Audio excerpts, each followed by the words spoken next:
Welcome to Meet the Creators, a podcast dedicated to the art of business and the business of art.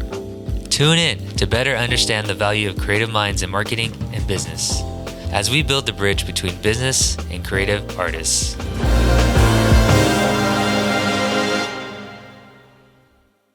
Hey, this is Jordan. I'm super excited to present our next guest, Shaka Senghor. Our mutual friend, Van Jones, introduced us and told me, watch out for this guy. He's making big moves. And that's indeed what he's done. A New York Times bestselling author, motivational speaker, advisor, advocate, and father.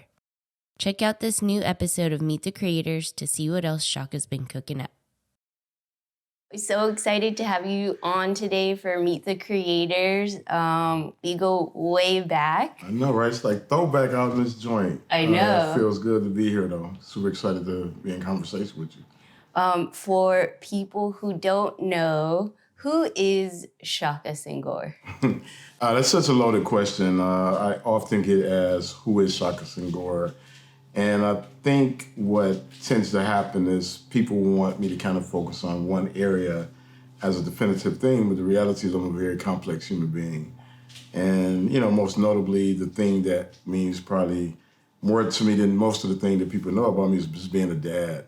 So I'm a dad, I am a creator, writer, producer, I am a tech executive, so I get a chance to navigate the world of technology and I'm just a human being on a dope journey is what I tend to kind of call it.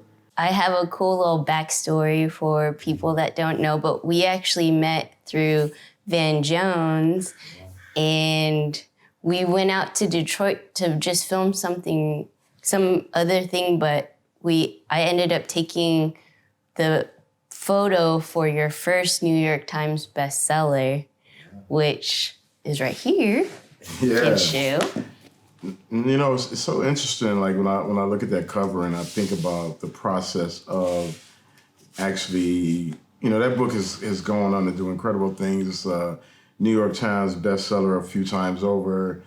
It's wild because 6 years straight, every day for 6 years, somebody has sent me a message about the impact that this book has had on their life.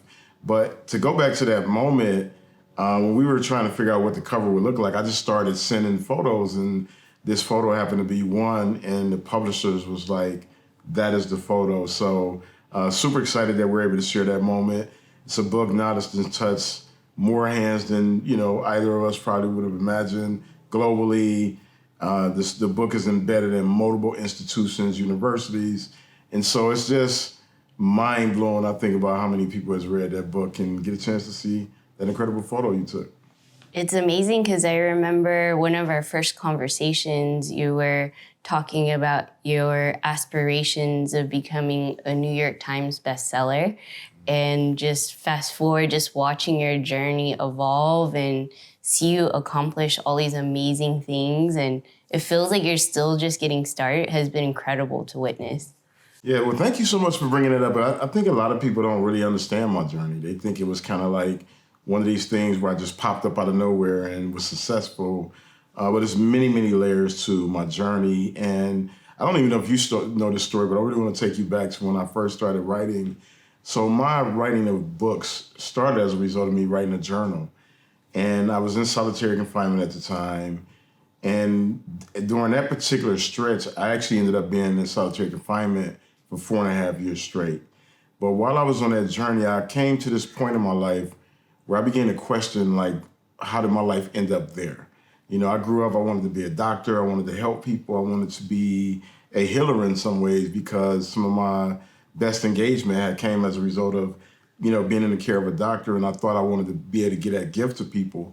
And so when I was in solitary, I began to just kind of examine my life. I was reading philosophy, came across this quote by Socrates that said, the unexamined life isn't worth living. And I was like, wow, first of all, what does that mean?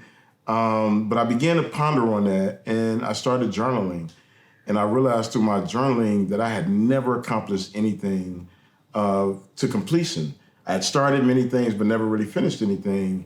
And that bothered me. I'm like, how do you live and experience life on earth without some testament that you've actually been here. And so I started journaling and asking these very deep questions of like, how did my life end up in this space? Once I got through that process, I was like, if I'm going to turn my life around, if I'm going to live outside the walls of prison, I need to have a tangible representation of that transformation. And so that's when I set this goal. It was a crazy, ridiculous goal to write my first book in 30 days. And, I didn't have a typewriter, I didn't have a laptop or anything of that nature. It was handwritten. I didn't even have like an old school ink pen, because in solitary, they don't give you like real ink pens. They give you this very flimsy pen. And so I took that and I rolled it up in some paper. And, I had a little experience rolling things up. So it's like, but I rolled it up and I wrote for 30 days straight. And I finished my first book. And I remember after I finished it, two things popped to mind. One was, a book isn't a book until somebody else reads it.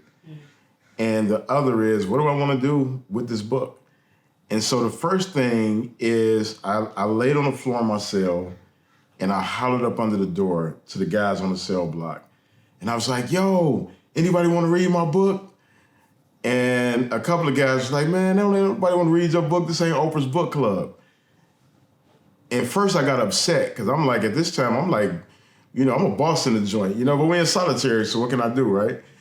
But then the thing that happened is it popped in my mind, what do I want to happen with my work? Mm-hmm. And so I wrote that down as a goal. Mm-hmm. Like, you know what? No, that's not Oprah's book club, but at the top of the list of people I want to read my work, I wrote down Oprah Winfrey. And then I was like, well, what else do I want to happen? I want to be a New York Times bestseller. So I wrote it down. And I wrote that down in my journal, and it's something that I always go back to today.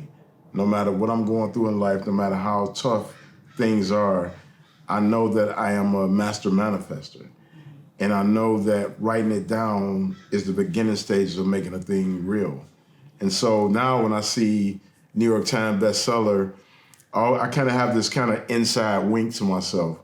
Like I told you, it's kind of my conversation with myself of like, I told you it was going to make that happen. And so, that part of the journey is something special. Anytime I see my books in the hands of readers or on shelves in classrooms, I always go back to my beginning story of when I first began to write.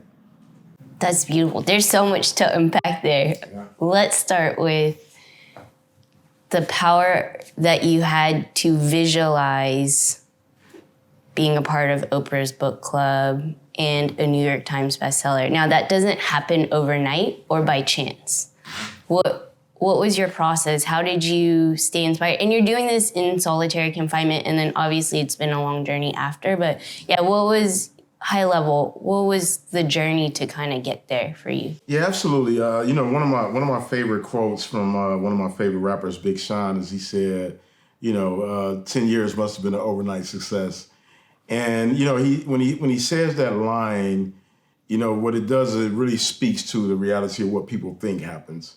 And so I would love to like kind of walk you on that journey of like, how did it happen? So for me, when I was in prison, I was fortunate to meet some incredible mentors, some of the most brilliant, engaging men I've ever encountered, and they guided me to books. And they started off with like fiction books, Iceberg Slim, Pimp, Donald Goins, Dope Fiend, like these very hood books. And then that led me to Malcolm. And, when I read Malcolm X's autobiography, the thing that stood out to me more than his advocacy was his intelligence. Most of the time when you talk about Malcolm X, people think about, Black nationalists, this man was fighting for human and civil rights. But what really sparked, me was his intelligence and his curiosity. And so I began to just read all type of books. I was reading philosophy and world history and, all these things. And there was one particular book, As a Man Thinketh, by this author named James Allen, that I began to read. And he talked about how, our minds and our spirits are like garden. And we basically reap what we sow and what we cultivate and what we nurture. And the idea was that, thoughts are things, and thoughts manifest into our outward, our outcomes. And first I was like, this is crazy. I didn't think myself into prison. I was trying to figure out ways to get out of prison. But through journaling, as I began to go back, I was like, wow, I actually thought myself into that environment. I created a narrative after I got shot when I was 17. I said that I would shoot first in a conflict. I grew up in a neighborhood where we heard the narrative that you're going to end up dead or in jail. And so all of that became like my subconscious kind of story. And what he talked about in the book that really resonated the most with me was about this idea of the law of attraction. And when I went back and I looked at my journal, I was like, wow, I attracted, the world of prison to become my reality. And I was like, okay, if this is true, if this idea is true, then first of all, what is it that I want? And then how do I attract that into my life? And so the first step for me was, after I wrote my first couple of books, I fell into a bout of depression because I realized I had this gift, but I was in an environment where I couldn't give birth to it. So the first thing was like, I need to get out of prison. And, in order to get out of prison, I had to get out of solitary confinement first. And so I was like, okay, I'm gonna test this thing out. Like, this is what I want more than anything. And I wrote the warden a letter. And, it was the first time that the warden ever responded to me. And basically what I had proposed to him was this idea that was rooted in philosophy. And it was about, what is the truth? And do you respect and do you honor the truth? And so the way that I, set the conversation up was I said, I'm going to tell you a story about who I am and who I've been since I've been in prison. When I came to prison, I had no intention of following the rules, as you can clearly look at from my record. I was like, but I've always been a man of my word. And so when I walked in prison, I told you that I wasn't following the rules, and clearly I'm in solitary confinement. So if nothing else, I'm a man of my word. And if you believe that to be true, then you have to believe everything that I'm about to say after this. And so I told him if he gave me an opportunity to get out of solitary, that I would focus on developing my craft as a writer. I would type up my books. I would figure out a way to get them out into the world and focus on life as a writer after prison. And the warden actually wrote me back. And he said, despite my hesitation and what I, have experienced in this environment, somehow your letter is one of the most compelling I've ever read. And I'm going to advocate for you to get out of solitary. And so he began to advocate, and it took another 2.5 years for me to get released. Once I got out, I typed up all the books I had written, and I blindly sent them out to random, publishers and people who I thought would publish my work. I still have letters. I have rejection letters where there were, publishers who was like, we're not interested in your work right now, or we have such a backlog of work. And I even wrote Jay-Z when he was the president of Def Jam. And I still have this letter. And basically what I said is that, I have an insight into the street culture that you all rap about. But I write it in books and stories, and I think y'all should start a publishing division and put my work out into the world, right? Of course, I never heard back from Jay-Z, but true to the laws of attraction, I've met Jay-Z a couple of times. Mm-hmm. And so just the idea of like magnetizing intentions, they manifest in real ways for me, right? So I ended up, sending these books. I never getting answers back. And then I bought this book on self-publishing. And it taught me everything that I needed to know about how to publish a book. And so I saved up money. I hustled on the yard. I saved up the money that my family sent me. They would send me $25, $50. And I just scrounged that money up. And at the time, I was dating my youngest son, Sekou's mom, from prison, which is a whole other story. And I told her what my dream was, what my vision was. And she was like, I'll help you manifest that. And so I published my first book from prison in 2008. And then I got sued by the prison because they thought that I had got a book deal. They, the content of what I was writing seemed so real to them, and the way we were putting it together seemed so real to them. They didn't know that we had started our own company. And so they sued me for the cost of my incarceration, which was about $1 million. Clearly I didn't have it, but they sued me nonetheless. And 2 years later, after 3 parole board hearings, I got released. And the first thing I did, June 22nd, 2010, it was one day after my 38th birthday when I walked out of prison, was sold a book in the parole board parking lot. And I've been selling books for over 12 years now. Started off self-published, And, you know, I eventually began to make my way. Wow. That's incredible. I knew bits and pieces of it, but to hear it all together is just, it's crazy to see how you start and then where you're at now. Yeah. And to kind of go back into the power of storytelling, because I think that's something that I want to learn more about, is not only were you an avid reader that then inspired the writing, but what do you think the importance of storytelling is?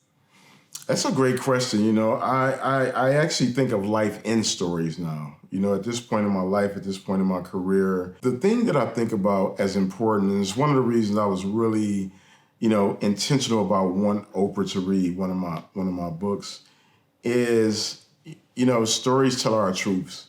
They tell our lies. They tell our hopes and dreams and nightmares and all the things that make up this beautiful tapestry called humanity.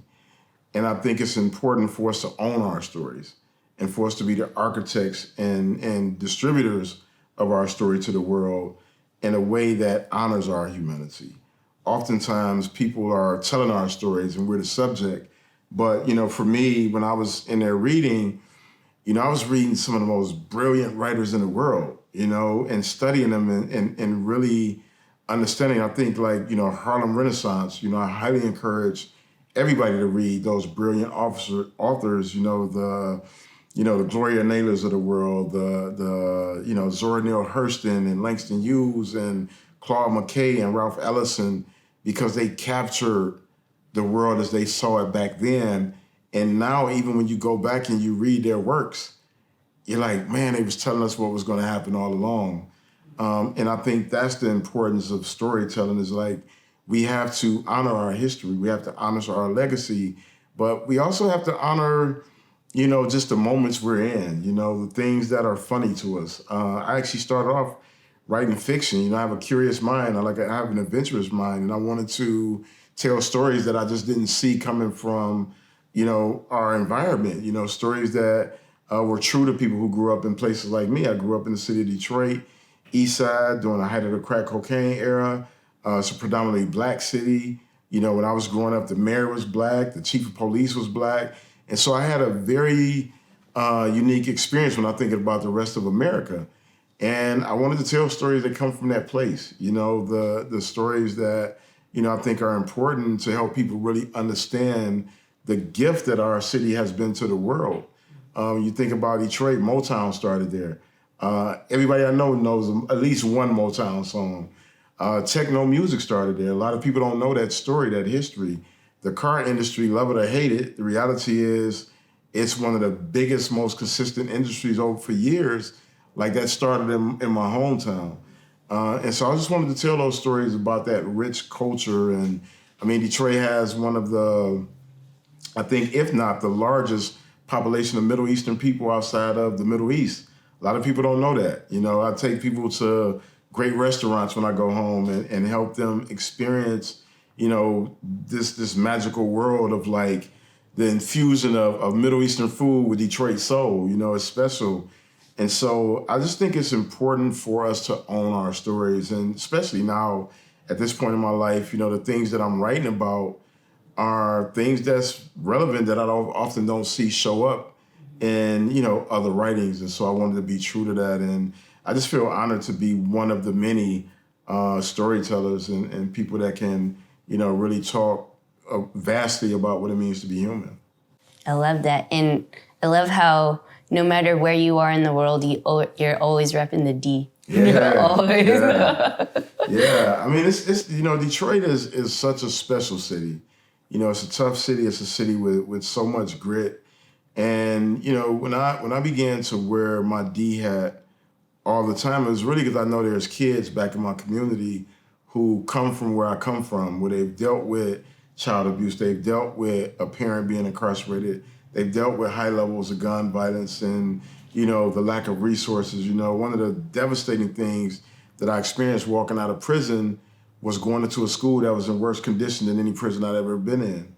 And that was the most heartbreaking thing for me when I thought about, you know, when I thought about those kids and how we failed them, as a society where we're investing more in prisons than in schools. And so, I wear the hat for definitely for my city, but it's more so for those kids, because I want them to see, like, no matter how many times you fall down in life, if you're willing to get up, if you're willing to start writing a new narrative, not just literally, but figuratively, you can actually win at life, but you got to do two things. One, you got to master your thinking, and two, you got to take all the excuses off the table. So when they see me with the D hat, they know what's up. For real. I love that. You got on Oprah's book club. You're also homie with Oprah.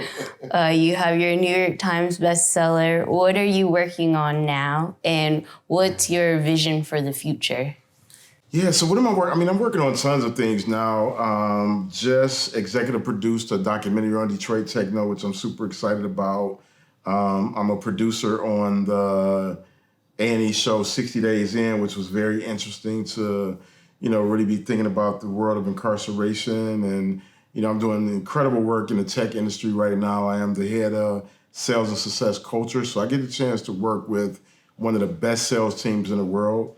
Our company is called Trip Actions, and we basically handle corporate travel management and expenses and an all-in-one solution that's like so fun to sell because I actually use it.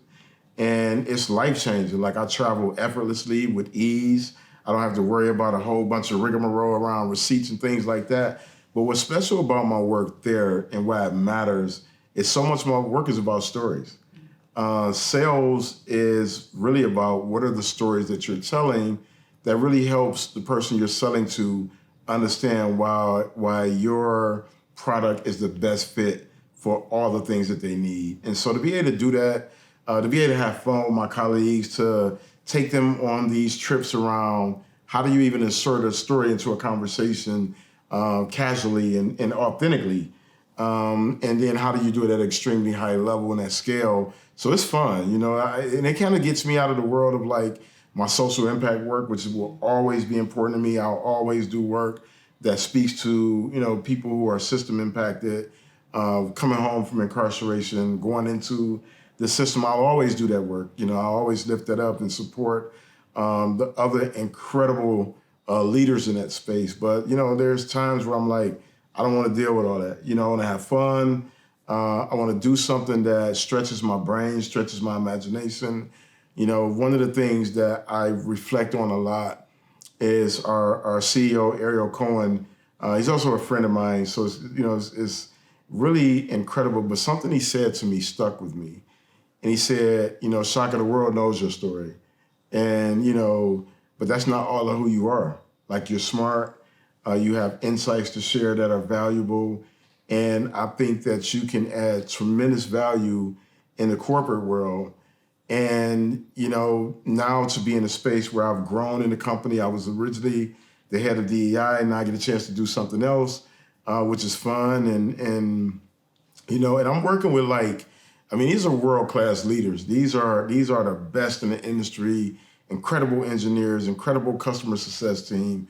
And so to be one of the chosen leaders in that space based on my intelligence, based on my talent, based on my ability to tell the best stories, like that means a lot. And it speaks volumes to the company of our culture. Most people wouldn't hire me.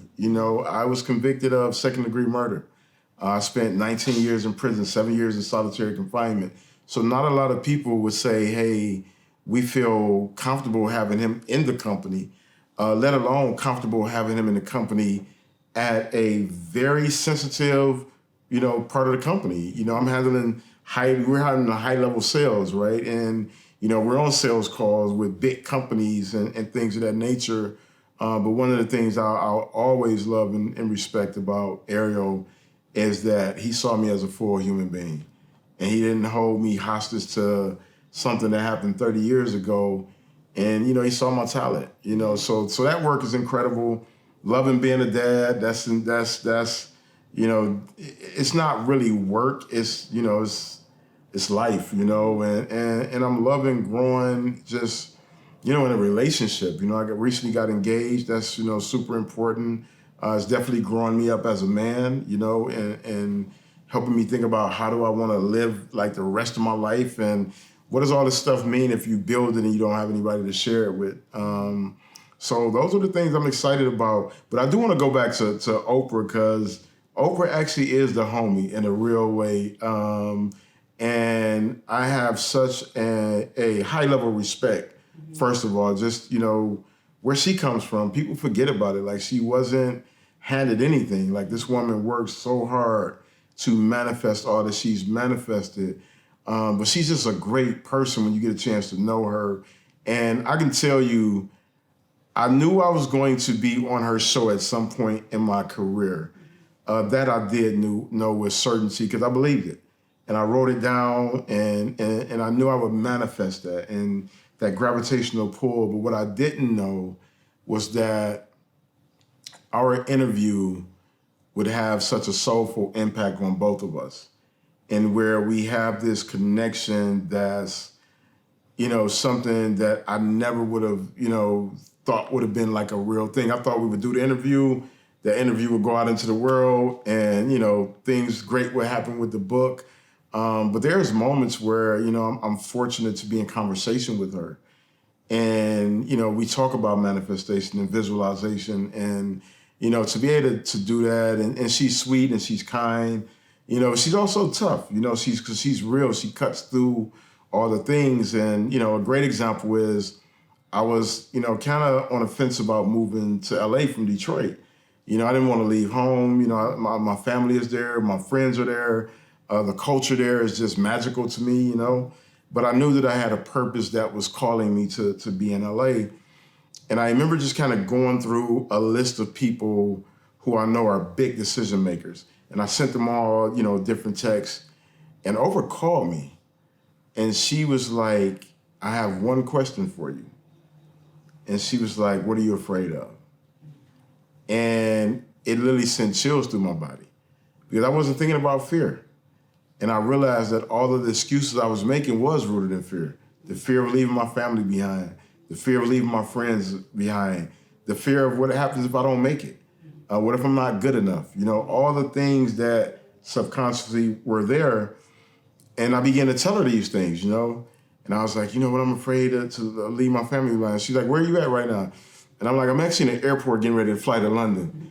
And she was like, you've actually left your friends behind already, right? And she was like, the reality is people who love you, they will always be there.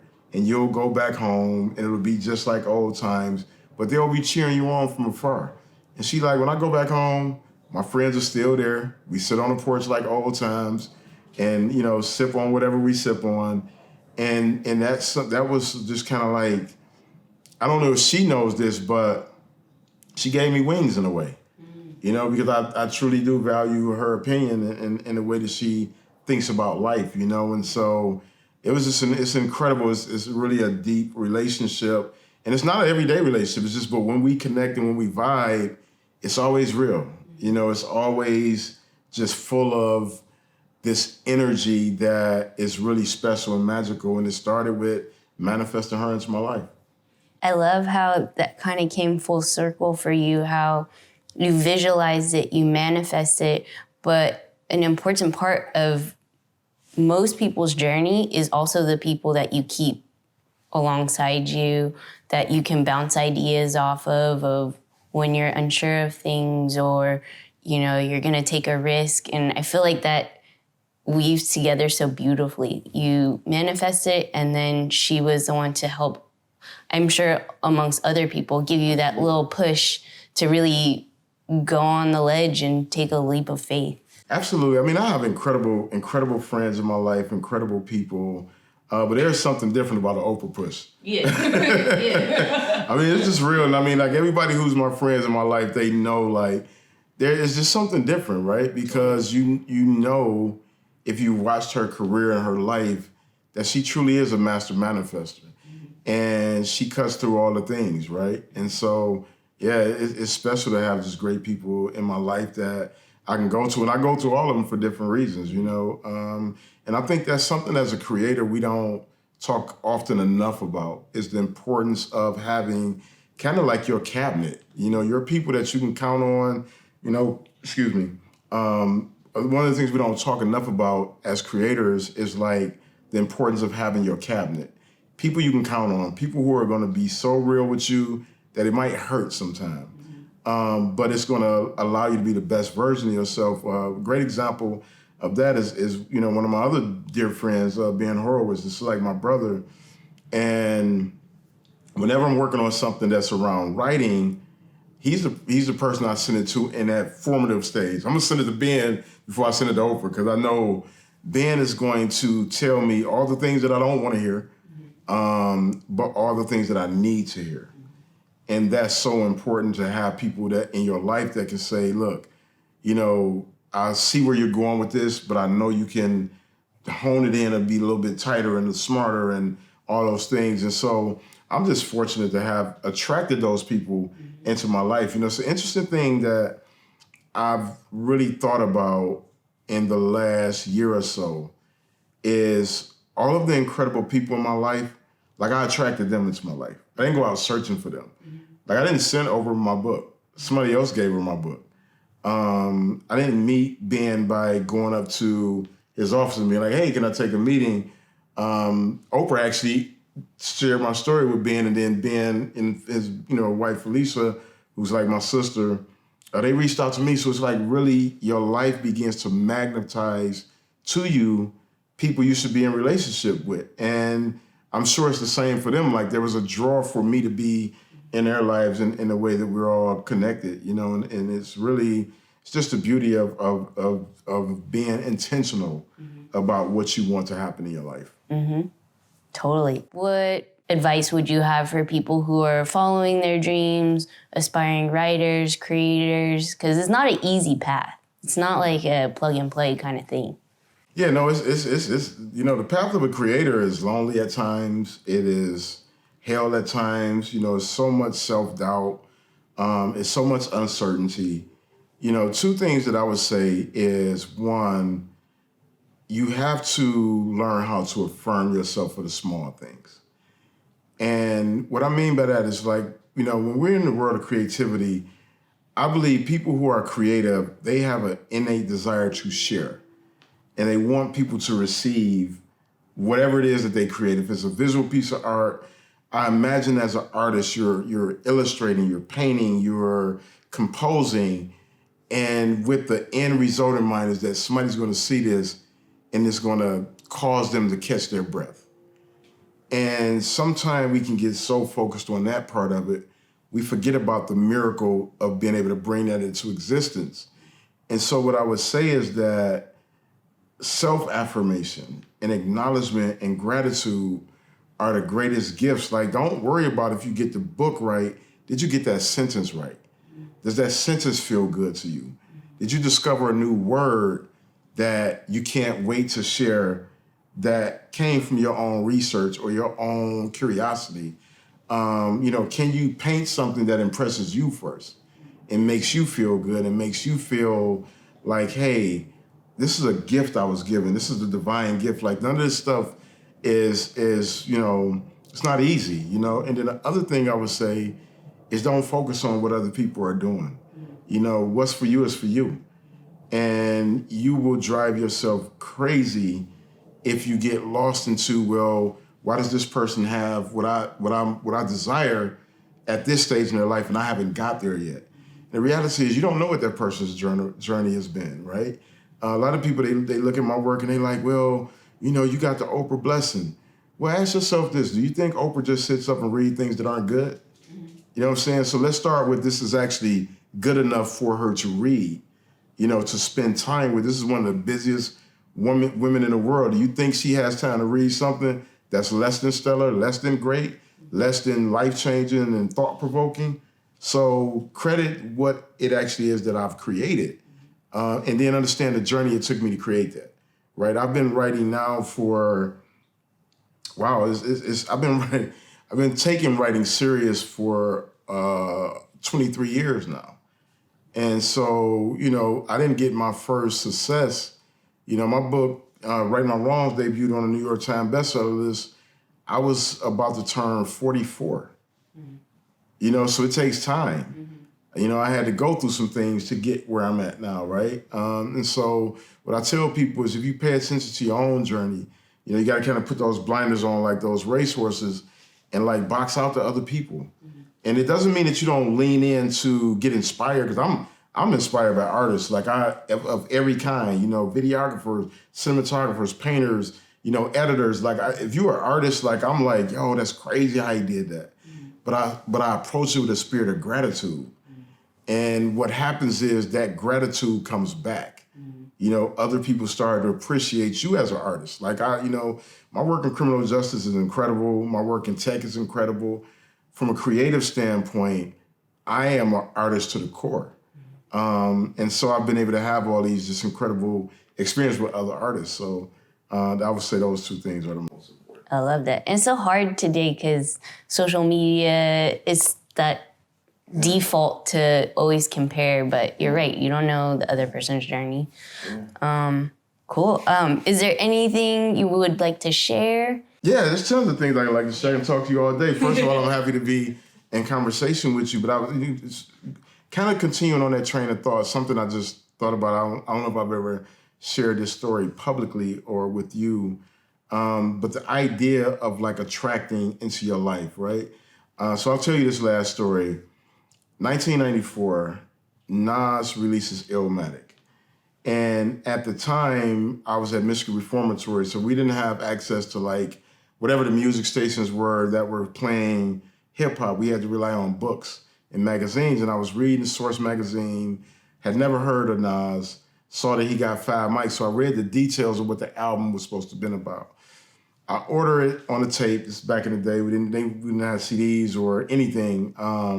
So I ordered it. It took a few weeks to come, and it finally arrived.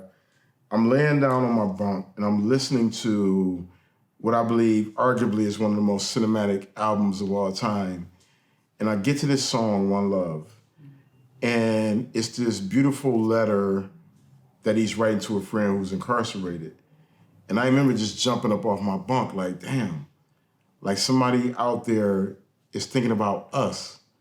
Even though he was writing to his friend, the fact that he wrote it as a song meant that he was thinking about people who were incarcerated. And so I decided to pay homage to the album by getting a tattoo with Illmatic. And this was before tattoos were really sophisticated in prison. And so I go up and I go into the recreation center. We go into the shoe room, and I let this guy tattoo the words Illmatic on my arm. And then I was like, you should just throw a dog on there biting through a chain. And it ends up being the worst tattoo ever. But the tattoo meant so much to me because it would remind me of that song. Fast forward, I meet Ben, who I talked about earlier, and one of the things we have in common is our love for hip hop. And I remember when Felicia first called me, she was like, have you read any of, my husband's writings? And I started reading Ben's writings. I was like, man, this guy's really understands art, he understands culture. And she asked me, like, who's your favorite artist? I'm like, Nas. And she was like, that's actually one of Ben's friends. And I was like, that's crazy, And so fast forward, I meet Ben, I tell him the story of the tattoo. He calls Nas. And, he's like, hey, tells Nas a little bit of the story, and then he gives me the phone. And so it's like the wildest thing is I'm like talking to Nas, and he sounds just like he sounds on the album. And I tell him the story, and I just tell him, I was like, oftentimes as artists, and as men, like it's hard for us to say that we appreciate you from the heart. We'll be like, yo, love your joint, blah, blah. But it's very superficial because we're not given permission to, talk from our spirits and from our souls. And I just told him, I'm like, this is what that meant while I was incarcerated. Fast forward, I meet Nas. And we had that first kind of like awkward exchange, which like, what up, And then I meet him again where we actually pick him up to take him to his concert where he's performing. And, I get a chance to be on stage and I'm watching him perform, and it's the most mind-blowing thing ever, especially when he gets to One Love, because he's like, if you got to love when incarcerated, put your lighters in the air, and the whole crowd just is like, this is how much prison has impacted people. Fast forward, we hang out one day, me, Ben, and Nas. It's one of the best hangout days I've ever had in my life. because for 6 hours, we listened to old school hip hop, sipped great yak, had just a great, great conversation about culture and music. And what was so interesting is in that moment, it wasn't Ben the VC, it wasn't Nas the artist, it wasn't Shaka the writer. It was just three teenage guys just falling in love with hip hop all over again. And then probably a year or so later, I get this text from Nas and he was like, yo, can you write something for this song? And I was like, what the hell is happening right now? I was in my office by myself. We in the middle of COVID. And I'm like, I don't even know what to do. I'm like dancing around my office like, yo, Nas just asked me to write on the song, right? And then I was like, okay, so when do you need it? And he was like, I'm in the studio right now, so, if you can get it to me. I'm like, yo, this is crazy now, right? Because I'm like, I'm going to write it. I need to take my time. I need to do other things. But I was like, you know what? Challenge accepted. Show up. And so I remember writing this piece, voice record. I sent it to him. And he was like, I got it. It's poetry. I'm going to give it to my producer, and we'll see what happens. And so, I go on about my life. And, of course, I'm telling my friends, like, yo, Nas asked me to be on the joint. And I don't hear back. So I'm like, for a while, I didn't hear from him for a while. And so I was like, dang, I'm like, it's the self-doubt conversation, right? It's like this thing that we have as artists is like, man, maybe that wasn't good enough. And then I was like, well, if Nas tell me it's not good enough, it's not like just some average Joe being like, that wasn't good enough. So it's cool. It's all good, right? One day I'm looking up and I see the promotion for the album come out, King's Disease 2. And I'm like, wow, this is so trippy because the color scheme of King's Disease 2 is the exact color scheme that we were literally working on as we were putting out my latest book. And so I sent Nas a note and I was like, man, it's incredible, to see the album cover. And I was like, you don't believe this, like my book cover is similar colors, And he's like, yeah, I can't wait till you hear our song. I was like, what? Like, what the, like, yo, it actually happened, right? And so I hit Ben, and Ben was like, man, like, yeah, I can't wait for you to hear it, because, he had the inside scoop. And then the album dropped, and it's just been such a beautiful journey to see people who are in a whole nother space that is appreciating a different part of my writing story, But none of that would have happened if I wouldn't have had that moment where that song hit me so deeply that I was willing to change my physical being to encapsulate what that means. And then had I not been able to tell Nas that story where it resonated with him, and then he's read my work and, he's like, I'm one of his favorite authors. So I'm one of his favorite authors, and Oprah said that my memoir is one of her favorites. So like literally, I've already won that life, you know what I mean? But there's many more things to win at, so. Something that I learned from you is how much words hold meaning and impact. And so when I'm speaking, I try not to say like, that's crazy. That is pure magic. It's magic. Yeah, and one of the things I say in the song is believe in the magic of who you are. Because what you believe is everything. What someone believes about you, it's nothing. And I live my life based on that. That's beautiful. Where can people find you? What are your socials? Yeah. All that good stuff. I am easily found up under Shaka Senghor on every platform. So, I'm easy to find. Awesome. Well, thank you so much for taking the time out of your busy day. And I loved this conversation. It's probably my favorite one yet, but thank you. Oh, well, thank you so much for having me. I mean, as an artist and as a writer and creator, I think these conversations are special and give us an opportunity to talk about things that we really get fired up about. So thank you again. It's truly exciting. And you're part of my creative journey forever. So we're locked in. But thank you so much for having me. Thank you for tuning in to Meet the Creators. I hope you found value in today's episode. Don't forget to subscribe to our podcast and please share with a friend.